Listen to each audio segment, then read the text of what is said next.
2, 3. Hey, it's preparation for our trip. Here's our food. And we're gonna eat it. So, let's go. I'm going to toilet. American toilet. Oh my god. Şokolad қайда? Қарсы емес пе? It's American cheese. Ортасында не распоился? It's American cheese. We're gonna eat it. Ew. Damn boy. Да. Тоже нет. Аккаунтқа жазылып кетеміз де. Уже бастап кеттік. Чей-то пейчек упал. Читі. Давай. Это не печенье, Сәлем достар, бүгін біз Америкадамыз. Біз аяқ асты спонтанно қайда баруға шештік? Мына жақта түсіріп жүріп. Алып кеттік, ехала Джиги. Что, где-то снимем этот тренд? А, давай. Какой трейд? Біз, У нас короче, все блуперсы будут, да? А? You're right. біз тиктокқа тренд түсіріп бастайын жатыр. Мы такие азиаты. Ана бір блогер ол былай сүйретін сол түсірейін ба? Иә, солай ғой. Давай сделай сюда. А, ана орын ана тренд бар ғой. Curl. Форсаж бет. Давай, сними. Қолда чипсы жоқ та тек. Подожди, аналарды алып қалмайын да. Я біз қазір тренд түсіреміз, қарап. Доня, включай.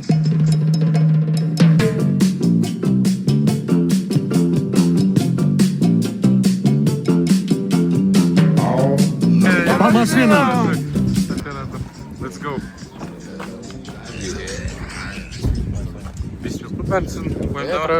Бәрін, иә. Орта отырасың ба? Әділет? Енді ар жағына келшейсің. Керек насты. Завтра у кого? Опа! Возьми сегодня. Бізде артық су алып шықтық, банан жүрек жалғауға. Да, спасибо. Бұл Дархан біздегі кассир жұмысшы. Бірде айтшы. Hello, how can I help you? Next, please. Next order. Все, давайте. Бұл Дженкинсон. Короче, у нас время почти нету. Потому что через час уже ночью становится. Поэтому мы вот через 1 час будем ехать. Будем, как будет по-русски? Мәселен ағылшынша. Ағылшын, өзбекше барлығын араластырайық. Өзбекше гапiraylik. Без проблем. Короче, 1 soatda yetib boramiz. Окей. Smell. Hop, nima qilamiz? Короче, restoran bor, o'zbek magazinlar bor, ko'cha. Да. Вариант у нас. Много, да? То так ночью то вариантов есть, идея есть. Сюда делать. Хорошо. Если у нас время было бы, в Нью-Йорк поехали бы. Просто не подключай просто. Лучше. 4 вышел. Джиги, как самочувствие, жұмыстан кейінгі. Бля, вообще такой, типа, эйфория у меня. Так приятно. Да, Короче. как эта песня. Иә. Былай ғой, кассирмын. Түнгі дейін жұмыс істеймін, жабылмағанша.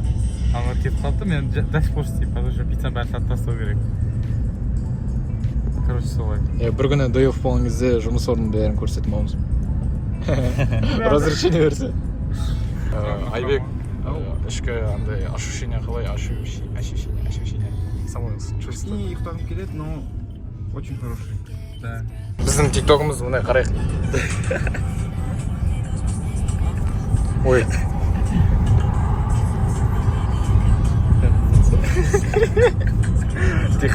Тише, пацаны. Все вышли статично. Короче, Әділеттің тиктогын қалдырып кетеміз. Тіркеліп, инстаграмға тоже тіркеліп. И Дархан тоже. Ага.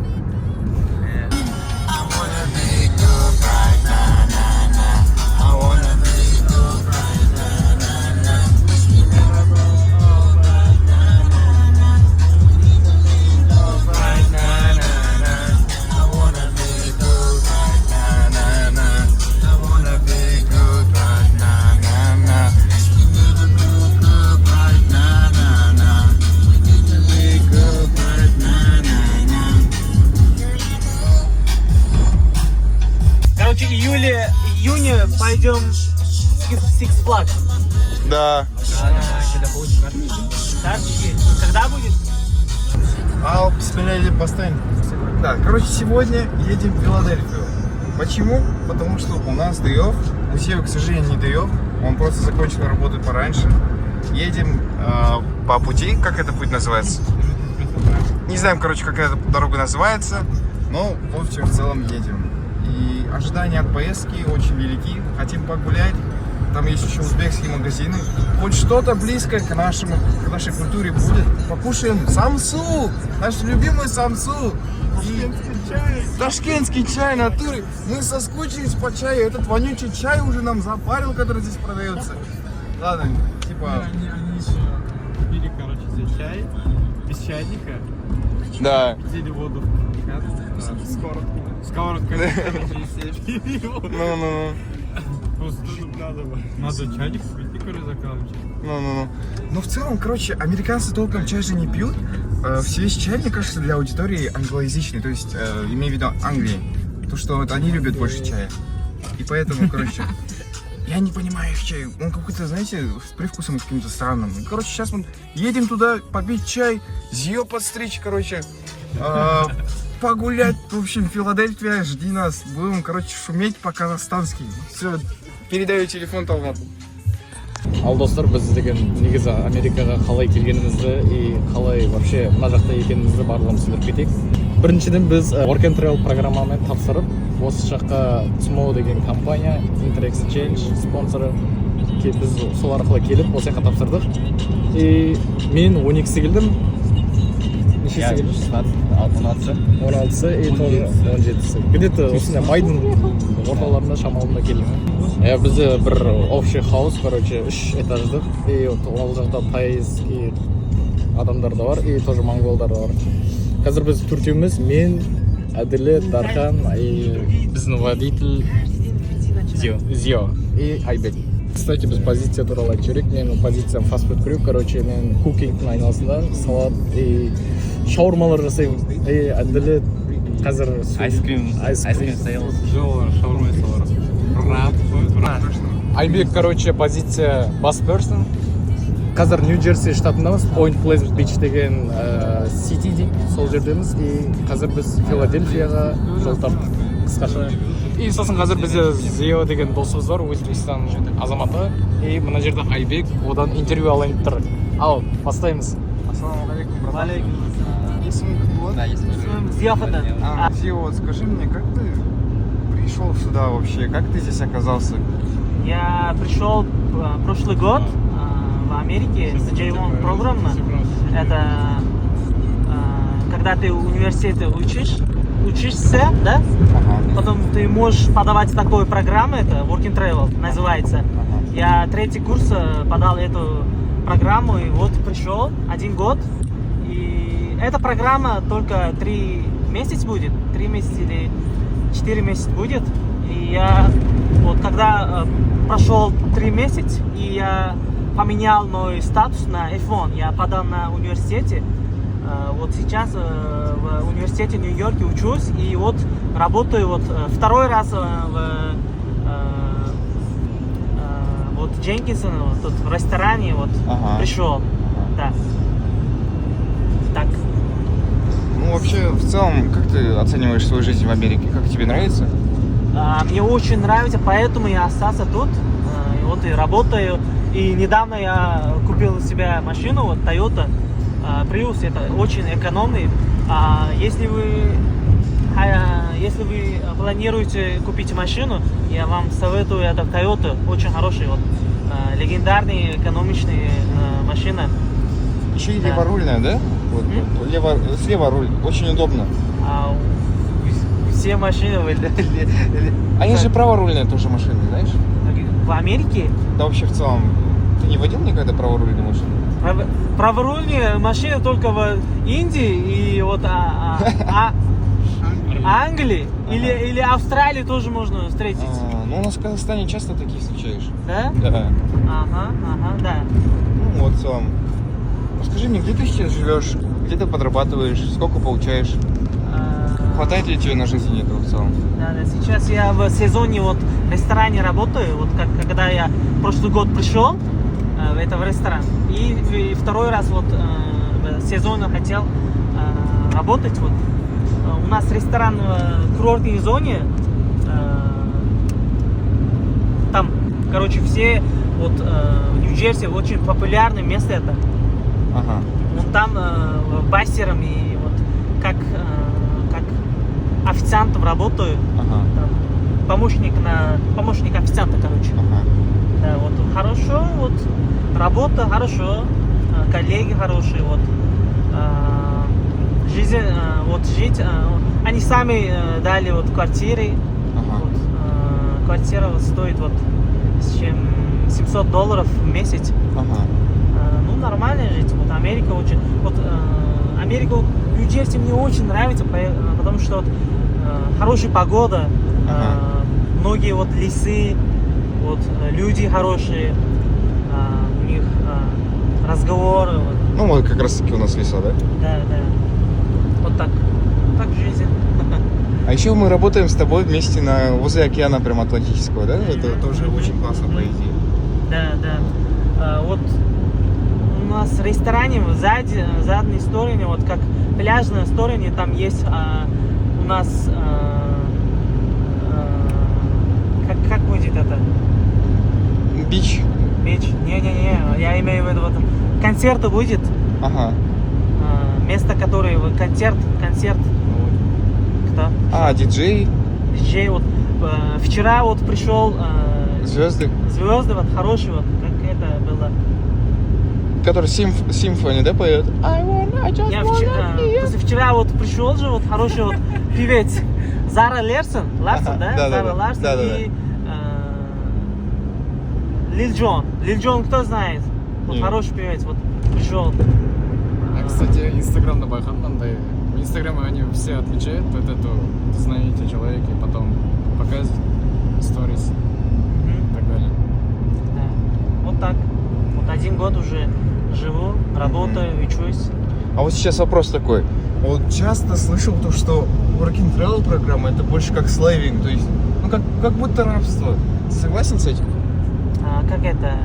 Рабство. Ну, то есть, вот тебя нанимают на 3 месяца, а используют прям просто как куклу какую-то. Пойди то сделай, выкинь мусор, там, не знаю, побрейся или что. Ну, короче, вообще все что угодно, но и может быть даже то, что не входит в твои обязанности. А может у тебя такой позицию ты пришел, но у меня все вот как тебе объяснить вот Work and Travel это хорошая программа, которой ты можешь в Америке легально прийти, Ага. работать, вот деньги сделать. Вот 3 месяца придешь на контракты ты деньги делаешь, машину капишь, как будет по-русски? Собираешь. Это по-русски говорю, да? Собираешь, да? Ну, копишь, да. Короче, да, вот мне очень нравится вот Work and Travel. Если другую программу был, другую визу, вот сложно очень взять, понимаешь? Ну, Мне эта Work and Travel программа очень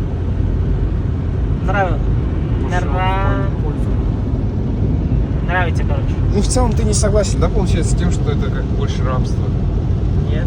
Нет, да? Ну, Ну, все, тогда первый стереотип у нас ушел. Сколько ты потратил теперь на эту программу? Да. я потратил на агентство, это общий вот full package был, это Ага. $2500 Ага. и $200 на посольство и вот Основные на компанию. билета вот $1000 и общую $3700 и вот пришел, сразу вот пришел, послезавтра 1 день прошел, вот работу начал, вот хороший вот, короче, на студентам вот рабочая виза, да, короче, 3-месячный, и вот так.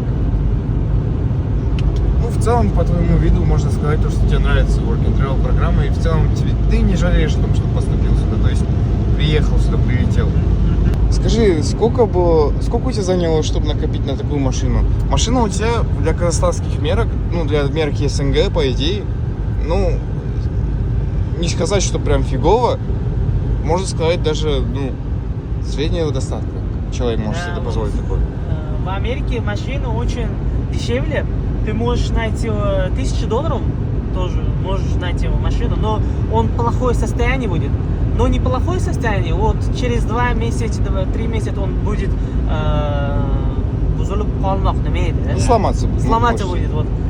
Поэтому я копил деньги, вот на $6000 купил эту машину. А, это $6000 стоит? $6100 я купил эту машину. Ага. Очень хороший, вот. Ни разу вот уже 5 месяцев использую, вот как будет ехать. Да, вот уже не сломался ни разу. Машалла, машалла. Надеюсь, никогда не сломается. Да, подожди. интервью қызықты өтті деп ойлаймын және де бағалап кеттіңіздер. Бұл бізде енді мини трип болып саналсады. Қазір біз машинадан кейінгі кадрларды көрсетіп боламыз. Солай.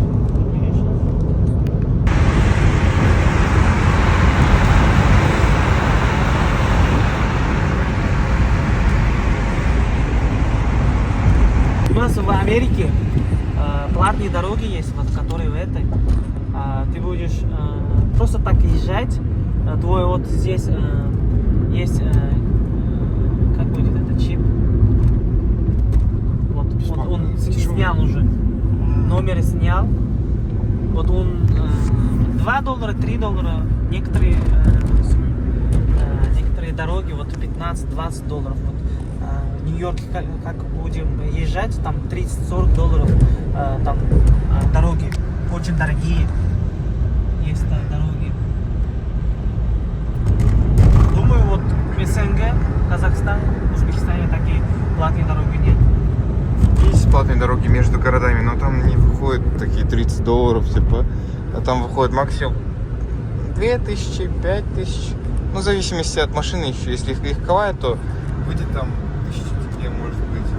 А грузовая там десятку может. Да. Ну, честно, не уверен. О, смотри, какой американский флаг. У нас в Казахстане такого нет. Ладно. Можешь какой-нибудь совет дать вот студенту, который только вот приехал в Америку, знает, что делать, вот потерянный. Я когда приехал первый раз, первый день, я потерянный был, я не знал, что делать. Я в терминале стоял, у меня глаза разбегались туда-сюда, что делать, не знаю. Вот какой совет дал, вот как подготовиться студенту, чтобы приехать и спокойно, в общем, доехать до своего городка и так далее. Некоторые вот студенты, вот, как под курсы придет, они даже многие не знают английский язык. Я имею в виду, если вот на английский и англоязычный вот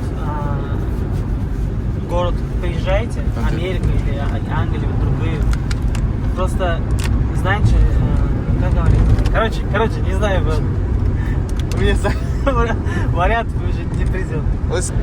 Где ты путешествовал в Америке? Америка известна тем, что вот в любой город поедешь, везде что-то есть, достопримечательности. И даже будучи джейвановцем, мне очень обидно то, что я всего лишь на 3 месяца еду. Потому что это нереально попутешествовать, прям объехать всю Америку, заработать, привезти деньги домой. И еще один вот вопрос. Куда ты рекомендуешь попутешествовать? Где ты рекомендуешь путешествовать? Нет, первый вопрос, где ты был и куда ты рекомендуешь поехать? Я вот 1 год живу, я вот был в Чикаго, там очень красивые, большие здания, как Нью-Йорка.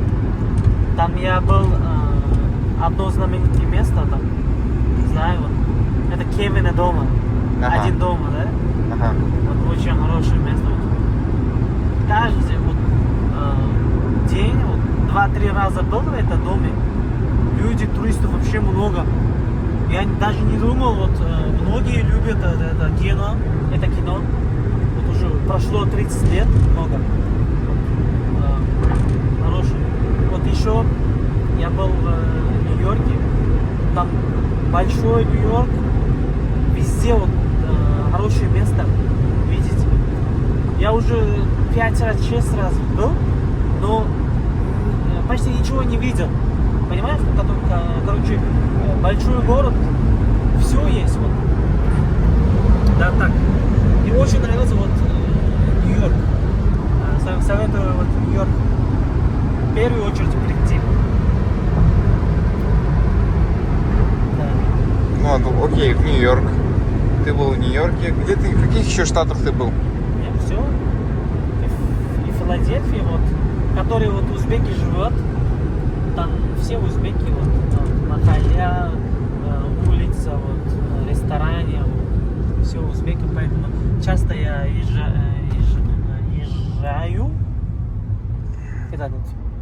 А вот скажи мне, ты в Л.А. был в Лос-Анджелесе? Не, брат, вот там уже далеко же, вообще другой точки же Америки, поэтому Не хотел бы ты... хочу, Ага. но пока что вот работаю, учусь, ну, когда-то вот, может, по осени. Ага. Осенью можем вместе полететь? У меня очень большое желание на запад поехать. Почему нет? Да, конечно. Да. В общем, вот. Законнектились. Вот наша Тима. Лучше еще Ермека бы взять. Вот, наверное, мы минивэн жалдаемся, короче.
Ауылдан енді кеттім, ура!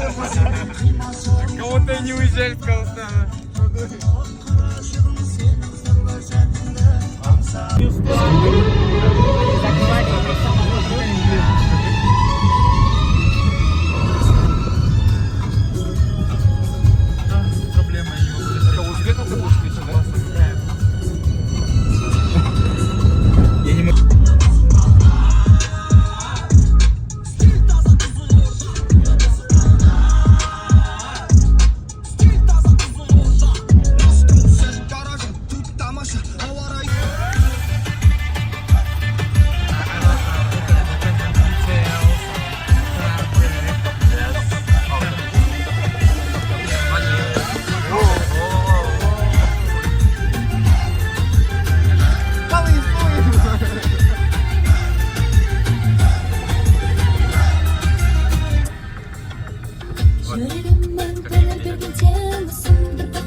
Все, мы в Филадельфия. Қазір машинадан түспейміз, до конца отырамыз. Все, келдік. Қазір біз осы жерден заттарымызды алып алып, потихоньку осы магазинге кіретін боламыз, тамақ ішуге. Солай ма, жігіттер? Короче, американский номерлар осындай болады, көрсетіп жіберейін. Нью-Джерси, Гарден Стейт, короче. В каждом стейте есть свое название. Например, Аризона, там Grand Canyon State. Единственное, что я знаю. А нет, в Нью-Йорке Empire State. Бұл әділет таныстырып кетейін. Қысқаша бұл Flex программасымен тоже Америкада болған. И Work and Travel мен бірінші рет алдыңғы жыл болған. И осы жылы тоже екінші рет. Да, Үш повезло жыл. с ними попасть. Мне тоже повезло, деп. А это наш друг. А это Айбек. Он не Just Айбек. А это Дархан. Это другая история, деп. халал. О, Халал. ё-моё. Наконец-то халал. Везде жалпы шошқан еті мен и сиырдың еті, но редко біздің немізде. Point Pleasant. Вау. Мына біздің жиған. Қандай? Дүңгірген адам сияқты. Вот маркеттің іші осындай.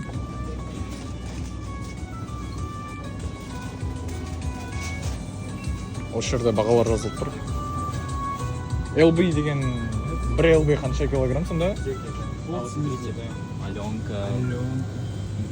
Российский. Обычно Орео.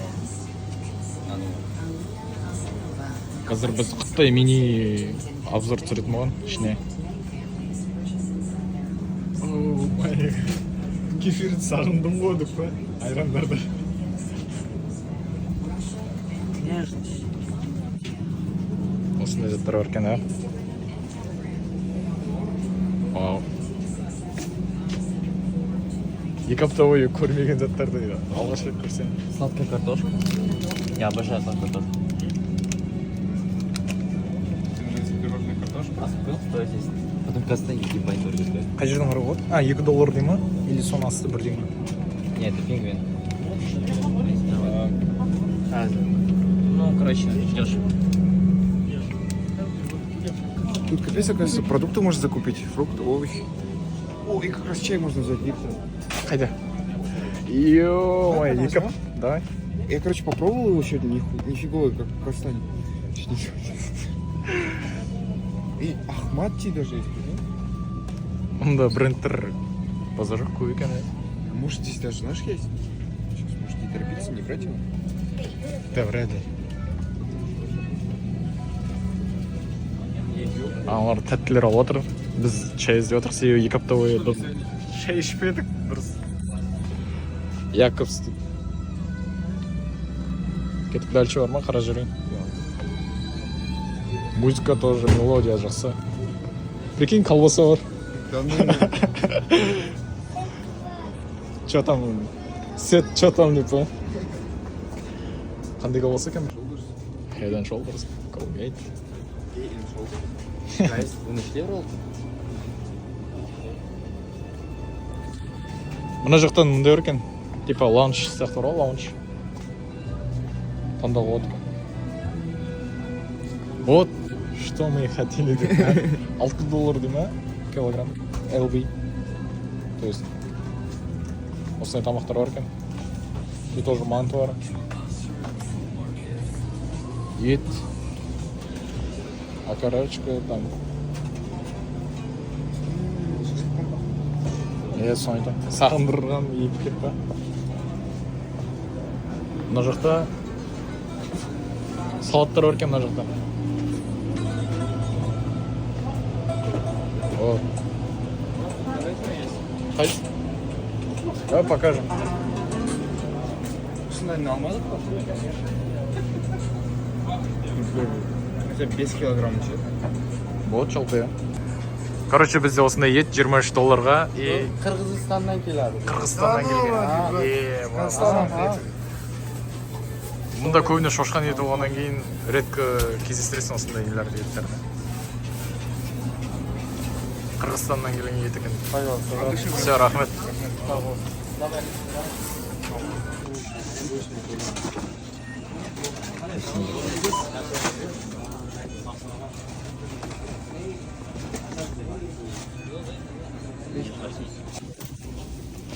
Короче, осындай заттар.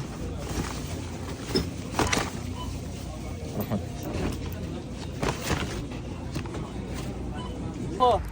О, тяжело. Короче, біз деген өзбекский кухня. Не сломается. Ау? Не сломается? Не сломается? Там кефир еді, шырақ. А я вот так сделаю.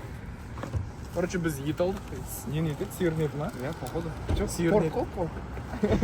Сиырын етін $20 алдық. И потом этот общий бешбарман жасауға тоже ет алдық. Короче, сиырын еті көп. $40 вообще. Найс. И продукты на 2 аптаға. И сколько вышло в общем? $113. А, за двоих? Да. А, нормально, Ну там нормально. еще где-то вышел где-то 40 на общак на тех, кто будет бешбармак кушать чисто. Вот чек көрсең. Давай. Қайда последний? Ой. Давай сфоткаем как раз сейчас. Тотал. Здесь. Total. Да, 112. 112. Давай Найс. посмотрим. А то еще потеряем. не дай бог. Они будут делать... А, ты расфокаешь. А, все, нормально. Надо Они багажник. будут делать бешбармак из говядины. Это биф-бармак. Бля. Вот уже шығып тұр бетіне. Айбек, машина ждет тебя. Серьезно? Да, там только. Бізде қызық жағдай, сенсация. Айбек машина айдап көрейін деп тұр. Да қалай? Кіргіземін. Фонарь жағу керек, а? Қазір. Короче, вот, Айбек. И задний парковка. Нет, не работает. Что-то не работает. Вот на R же стоит. Нет, N. N R там. здесь. А, R артында, ең астында. вот. А, вот, R еді. Сюда. Нет, жмит что-то.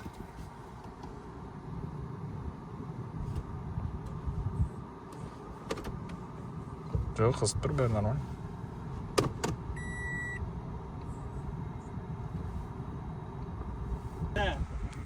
Айна чисто айнамен қозғал. Вот.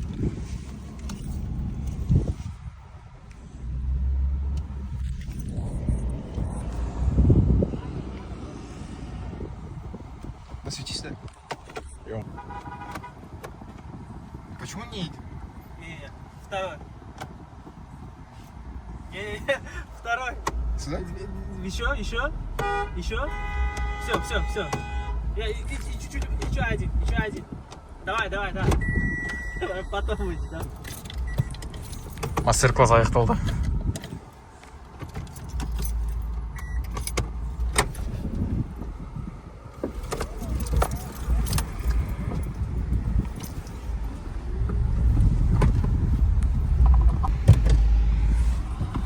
Ничего нет? Нет, чисто.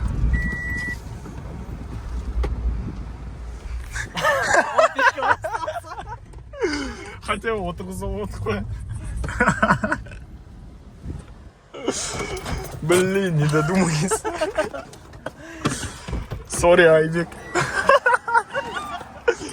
Сори, Айбек. А, это Айбек. Я думал, это Зио остался. Это автомат же. Ну, я это... Ты сказал за автомат, я А умею. у меня коробка другая, короче, была. Просто усластись, да?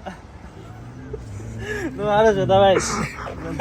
Короче, ресторанға келдік. Шарк, да? Шарк. Вот. Другой ресторан посмотрю. Здесь хороший или нет?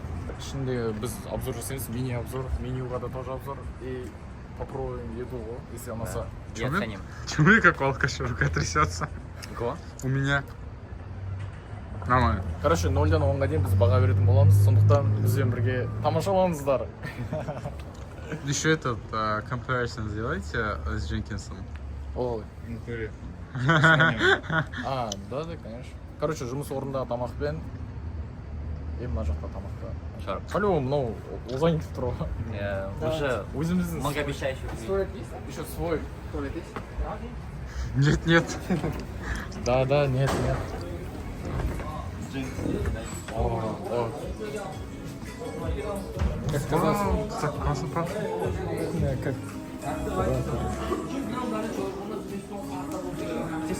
Нормально, или стул хотите? Не, нормально. Да, У них тоже типа открытая кухня.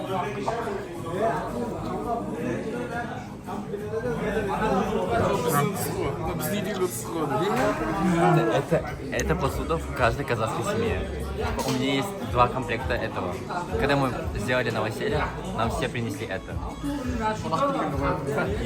Я всегда узнаю.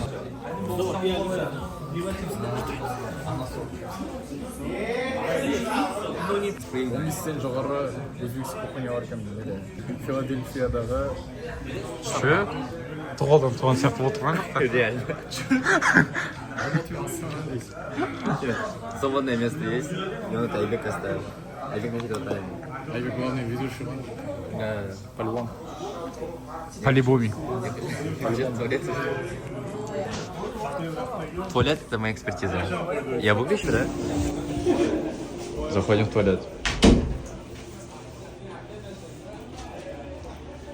Я все заведения оцениваю по туалету. Если туалет качественный, чистый, значит и заведение очень хорошее.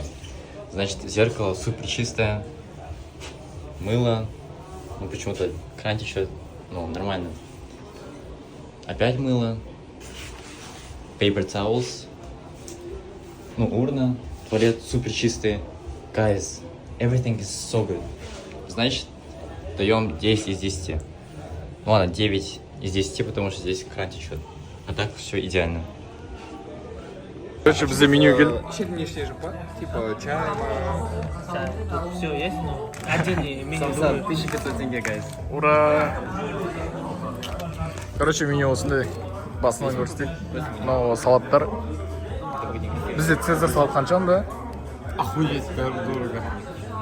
Короче, осындай авокадо салат. И, Можешь попросить, что мне... короче, арзан екен аяқта салат. Мына жақта тоже салаттар. Бағасы мынау қасына жазылды. Мне дали чипсы, сходил в магазин, купил 3 вещи, чипсов нет. Заказ кому? Айран бар екен. Просто чай бар ма? Çay versin mi? Ташкентский бар ма? Ташкентский бар ма? Бұл шашлик. Bunlar başka davet değil, Kazakistan değil.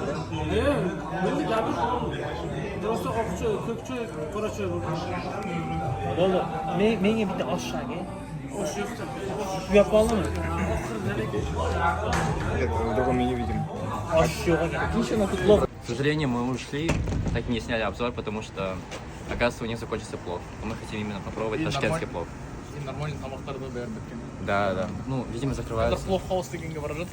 Саудан көрсетімді жолдар.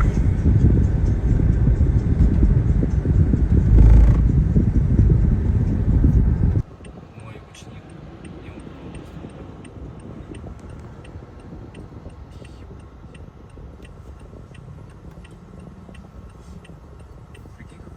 Ya очень голодный. Ай, біз келдік, короче, чайханаға. Чайхана, да? Иә. Можете меня сфоткать? Я с очками стану, типа. Айбек! Айбек! Аналар фотоға түсіп жатыр. Зато в Америке деп.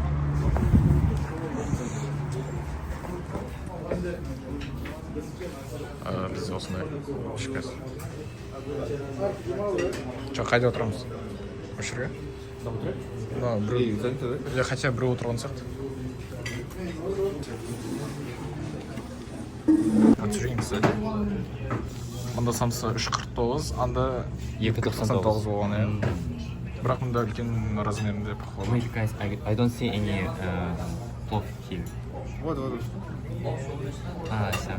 Плов на английском, плов. Здесь тоже дороже, guys. Дороже. К сожалению. Плов на английском плов? Ну да. А ты что думаешь? Палау? Нет, он должен быть пилов. Нет. Ты ошибся. Йо, екеуің бірдей сендірші. Так, думаю, можно полную пол порцию. Давай. Да, спросим. Полный борщ? Прошлый раз я тут ел. Типа, Не, я пол. А, тебе только взять пол? Не полный, Да, да. полный. Да, да, понял. Половину. нормально. Это маленькая будет, нет? Что-то ничего нет. Нормально? Если не будешь, Мы же все-таки плохо проверил картошку. где нам жить? Вот, пятый. Сен алдың, әділет. Я сегодня взял манты, потому что я обожаю манты, и самсу, чтобы был хлеб. Окей. Дархан, ты что взял? Я взял лагман и тандыр. Айбек. Хлеб. Я плов взял, самсу и тандыр. Слов, салат, хлеб, Чай. чай. Хорошо. Мен казан кебаб деген осындай. И потом самса, чай. Казанки вот это. Осы. Найс. А, мындай көрінет айтпашы. На плов мындай. Тут долго? Манты. Манты. И Не знаю, посмотрим. ладно. Ого, такая большая порция. И суп и салат. Думаю, быстро же. А, вот. Короче, қызық нәрсе тауып. Да, здесь написано то, что ферма парк шутинг, значит там... Расстрел, короче. Да, расстрел. Происходит здесь на парке, когда кого-то убили. Ё-моё. Это, кажется, все апдейтится в реальном времени. Но это другой же. Это же надо. Не, я имею в виду, вот это наход. Вот это ты знаешь? А, да, вот это? Да. Это же вообще другое, да, да. Пи. Да, да. Еще раз.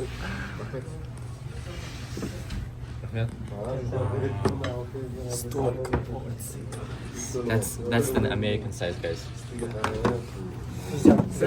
Другие взял. Потом видео. А, вместе можешь? Ладно, подожди. Блин, Дархан, извини. Короче, налдың Айбек, нанды, плов. Что за прикол был? Ташкенте, да. Да, да. Плов Но- в центре, да? А? Плов в центре. Да. И вот хотел Я попробовать не был плов, ни разу. но, видимо, желание исполняется. Вот общий тамақтар келді, плов и лагман. И вот это казан кебаб. Найс. Найс, короче, дұрыс айтады. Все, ас болсын бізге. Влогты потом жалғастырамыз. Чикпи. Бір минутта таусамыз ана.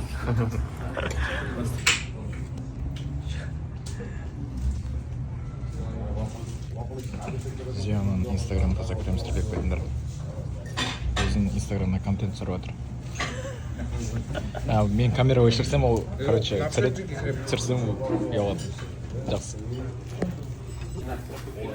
Вот Дархан чай. Почему он наливает по-южански? That's not okay, guys. You have to наливать до конца. Что это?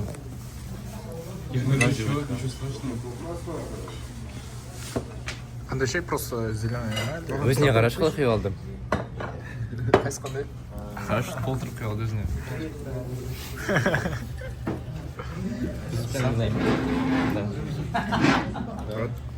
Ты этот лимон видишь? Выдави его сюда. Это вкусно будет тоже.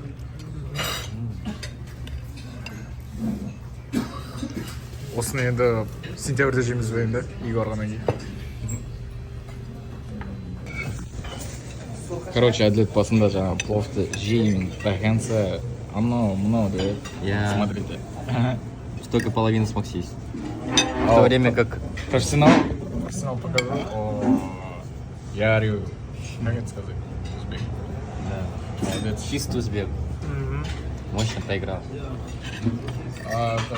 Он, короче, он плачет будет за нас. Всех. Я тоже выдаю. Я не проиграл. Каспийден кредит ала бердік. Каспиозно больше, Тем временем Дархан тосты. Дархан молодец. Да, Дархан, молодец. Ты тоже все съел? Амалдықтан.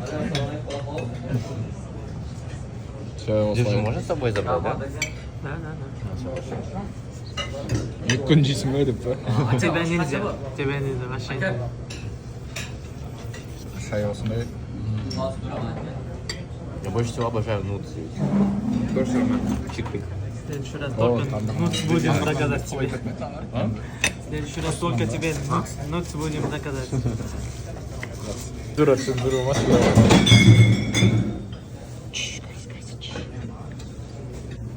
Блин, Дархан. Салат söyleyecek. Beri. Вот, салат осындай. Давай, тамаққа оценка. Можно по-узбекски говорить, да. Да. Почему? Потому что когда человек есть будет, сытно будет и не хочет работать, не хочет говорить, поэтому по-узбекски говорит. Давай, без проблем. Короче, osh ovqat zo'r o'pdi, kelinglar Amerikaga ovqat yeb maza qilib ulasash. Gaplarim kelmayapti. Найс. Айбек, Зор, о, зор. без комментариев. Дархан. Ну, да. У тебя, Не очень говорит. 11 из 10. Вот, даже порции, посмотрите, я с собой забираю. Это уже уровень, гайс, уже уровень. Вкусный плов на 2 дня. Мало. Советую. Сол күшін шықты да. И чай қалды ма? Чай қалмады. Закончился? Полный. Чек келді, короче. Ёбаный рот, это ваш grocery store, grocery price. $113. Машине будем, да? Мен астынан шығып кете берейін жайлап деп па. Чой? А, чай.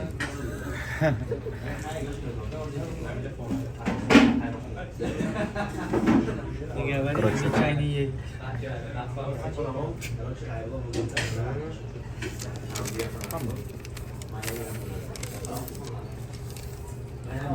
Что там? Давай, покажите. Понятно, какой хороший кассир. Вроде разбогатела, а вроде нет.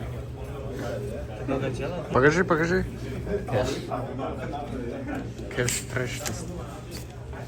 Тут раз мы еще на уикенде. Почти без уикенда концерт Джипсов. Раскрытый веер. Вы не видели мои типсы, у меня там $1, так много типа. Сейчас куда, брат, поедем? Чисто для контента. Последний чай. Давай еще. Давай.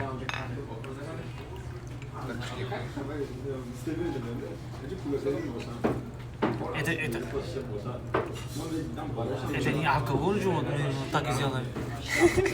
Просто типа... Тост типа. Шарас. Это что это? Ты что предлагаешь, Дархан? Ой, шучу. Вон реально пьет пиздец.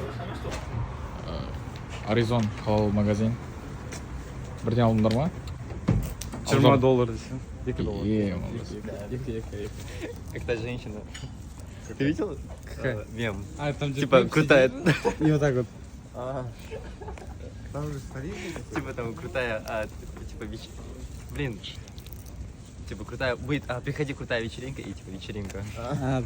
Не зовите меня на эту вечеринку, если она не выглядит так, да? Локальный мем. Ладно, давай. Ладно, Нельзя жрать. чуть-чуть. Мне тоже нельзя. Пломбы? Ну, пломба. Қалай аталады Это, короче... Блять, как они в конце называются? Орбит? Нет, Дирол? Дирол. Но здесь не Дирол, здесь... Джирол. Трайден. Триден. Ешқайсы айта алмайды. Да, Тридент, да. Тридент.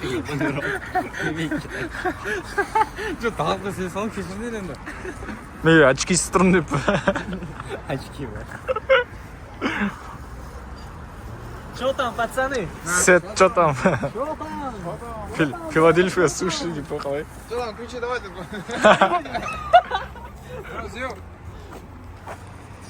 Чувачка. Давай, короче, бүгін видеоны Дархан аяқтайтын болады. Аяқтаймын ба? Бүгін, короче, Филадельфияға барып келдік. Лағман жедік, плов жедік. На машине покатались, музыку послушали, болды вообще мықты болды. И интервью взяли. Иә. Респект. Спонсор всего Зио. Да, Зио. Отдельное спасибо, большое респект. Не знаю. Короче, нам продукты купил, сейчас скинет деньги. Кстати, продукт, короче. Да. Затишьте было это все. Ой, ё-моё. Это наш дом. Хаузинг. Это для круга болмас. Мама болмайды. Ар жақта біздің жұмыс. Жоқ, көрсетпеш құдайым. Нет, не надо. Все, жігіттер, қыздар. Басқа уақытта кездесеміз. Давайте. Келесі кездескенше қош аман болыңдар деп қойсай. Ал давайте, соңғы последний напоследок. Алға Қазақстан. Алға! Все, давайте.